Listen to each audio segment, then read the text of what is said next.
Hey guys, welcome back to my channel Sociology with Mahima. In this video, we will cover the Unit 1 of IGNOU MSO-001 Sociological Theories and Concepts.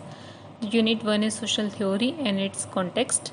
So let's get started. Sociological theories emerge from specific social context, particularly inner context and outer context. These both contexts together shape the theory.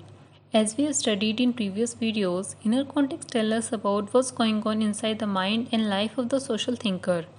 It includes their personal background, education, upbringing, experiences, beliefs, and even emotional motivations. While outer context is the broader environment in which the thinker lives. It includes the historical period, culture, economy, political climate, and the social changes happening around them. The emergence of sociology as a discipline in the 19th century was not sudden. Rather, it was a result of centuries of intellectual, political, and economic transformations in Europe. Three key historical forces shaped its foundation: the Enlightenment, the French Revolution, and the Industrial Revolution. Prominence of socialism.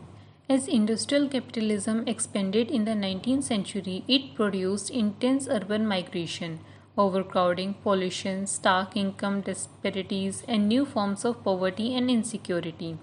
In response, socialism emerged as a direct critic of capitalism. Karl Marx championed this critique not only as a theorist but also as a political activist, arguing that capitalism rests on exploitation and generates alienation. Many other sociologists, however, distrusted socialism. They preferred to reform capitalism, emulating its defects rather than replace it. Individual versus collectivity. The Enlightenment placed the individual, with reasons, rights, and autonomy at the center of social thought, encouraging progressive views of change, as in positive readings of the French and Industrial Revolutions. The Counter-Enlightenment, by contrast, emphasized collectivity, society as an enduring whole with interrelated parts, roles, and institutions, and favored tradition, hierarchy, and stability. From this conservative vantage, rapid change was disruptive and potentially disordering. Institutions were to be treated largely uncritical, and stratified system of status and remuneration were seen as necessary for cohesion. The resulting debate pitted liberal thinkers, who regarded social change as forward-moving and emancipatory, against conservative thinkers, who defended the status quo and warned against the chaos of unbridled transformations. Classical thinkers and their contributions. Auguste Comte. Auguste Comte is regarded as the father of sociology. He coined the term sociology and proposed that society should be studied scientifically, just like natural sciences. His philosophy of positivism emphasized observation, experimentation, and comparison to discover social laws. Comte's famous law of three stages explained human intellectual evolution. The first stage, theological stage, dominated by religion and supernatural explanation. Second stage, metaphysical stage, abstract philosophical reasoning about social phenomena. The third stage, positive or scientific stage, reliance on observation, science, and rationality to explain society. Comte envisioned sociology as the queen of sciences, capable of guiding social reform and ensuring order and progress. Emile Durkheim. Emile Durkheim emphasized the importance of social order in collective life. He introduced the concept of social facts, external constraining forces such as norms, values, laws, and institutions that guide individual behavior. Durkheim distinguished between mechanical solidarity in traditional societies based on shared beliefs and similarities, and organic solidarity in modern societies based on specializations and interdependence.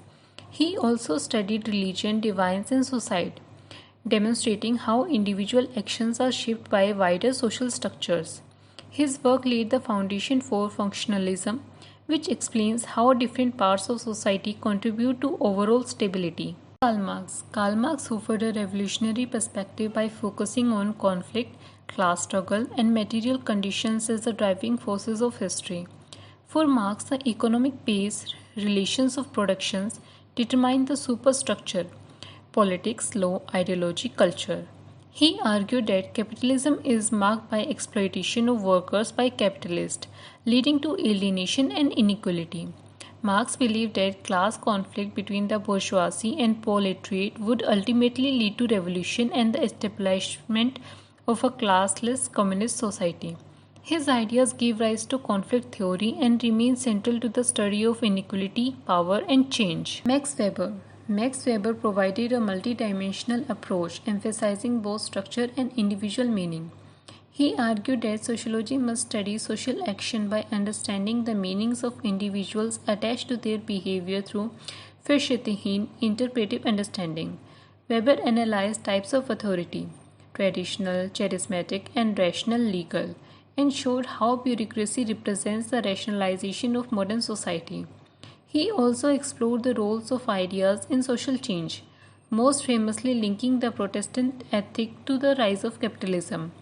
Weber's insights into rationalization, power, and bureaucracy continue to shape sociological analysis. Herbert Spencer extended ideas of biological evolution to society.